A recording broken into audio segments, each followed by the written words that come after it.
Praise the Lord. இன்றைய நாள் தியானத்துக்காக 1 யோவான் 4ஆம் அதிகாரம் 21ஆம் வசனம். தேவனிடத்தில் அன்பு கூறுகிறவன் தன் சகோதரனிடத்திலும் அன்பு கூற வேண்டும் என்கிற இந்த கற்பனையை அவராலே பெற்றிருக்கிறோம். அப்போஸ்தலனாகிய யோவான் இதை எழுதுகிறார்.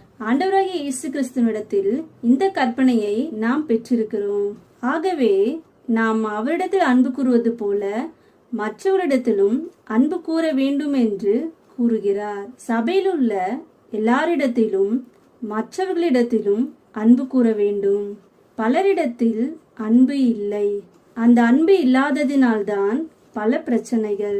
அன்பு இருந்தால் எதையும் பொறுத்து கொள்ளக்கூடிய மனது இருக்கும்.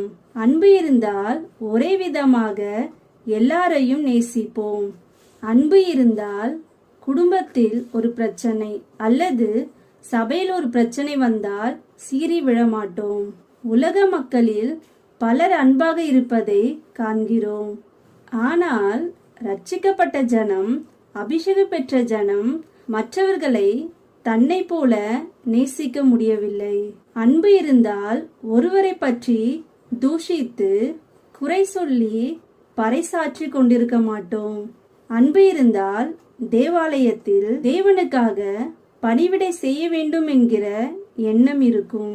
தேவன் மேல் அன்பு சரியாக இருக்குமானால், அவருடைய விருப்பத்தை சரியாக அறிந்திருந்தோமானால் எல்லாரிடமும் அன்பாக இருப்போம். ஆகையால் தெய்வ பிள்ளைகளாகிய நாம் தேவனிடத்தில் அன்பு கூறுவது போல மற்ற ஜனங்களையும் தன் சகோதரி போல பாவித்து நேசித்து இந்த கற்பனையை கை கொண்டு நடப்போம். ஆமென்.